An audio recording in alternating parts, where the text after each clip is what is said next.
Hi, chapter 1.3, evaluating limits of polynomials and analytically. So evaluating limits analytically. Here we go. So strategies. Let's cover some strategies really fast for these limits. 1, try direct substitution. Put in the value for x as x approaches that c value. Put that directly into the function and see what happens. If and when the direct substitution produces an indeterminate form, meaning you get some 0 over 0, this is undefined, right? So we got to now look at some other things. We want to try some other algebraic maneuvers. 1, maybe we can factor something out. We can divide out some common factors. We can rationalize, okay?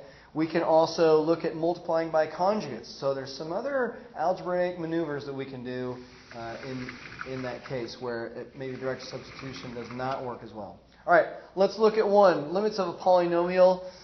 As the limit goes, as x goes to 2 of 4x squared plus 3, we first try rule number 1, which is try direct substitution. We put a 2 in. That's what we're trying to go to. Put the 2 in for the x. 2 squared, so we get 4 times 4 plus 3, and we get 16 plus 3 is 19, and that's the limit. So all we have to do is plug that number in. No indeterminate form was created, so we can just move on with that. All right, next example. Here we have example number 2, limits of a rational function. So we have x squared plus x over 2 over x plus 1. In this case, if I put 1 directly into it, there's no limiting factor here. It doesn't create an indeterminate form. So we try that direct substitution. We put 1 in, 1 squared plus 1 plus 2, divided by 1 plus 1 is 4 over 2, and you'll see that our limit is then 2. So again, direct substitution, you might as well give it a shot, see what happens. No indeterminate form, then keep going. All right, now what happens if you do get an indeterminate form? Well, what do you do? There must be some other things we can try, right? So here we go. What we have is limit of a rational function, direct substitution doesn't work the first time. So we have x cubed minus 1 and x divided by x minus 1. Now, the limit is going to 1. So as soon as we plug in a 1 here, we get 1 minus 1, or 1 cubed is 1. So we do get that indeterminate form. So we first try to factor.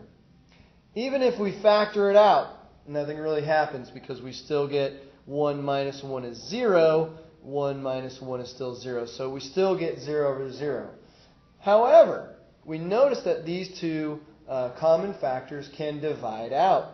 So we cancel those factors, and when we do that, then we get x squared plus x plus 1 by itself. We'll figure out what that is. We try the direct substitution, so we simplify. We directly substitute our x 1 in. 1 plus 1 plus 1 is 3, and that is our limit. Now, some of this is going to require you to go back to your factoring methods where you have difference of 2 squares, perfect square binomials. You've got cubics. How do those cubics, you always take out same, opposite, always positive. Remember SOAP, same, when we do a cubic, it's always x minus 1 plus an x, or multiplied by an x squared. Same sign here, opposite sign here, always positive AP. So just recall that SOAP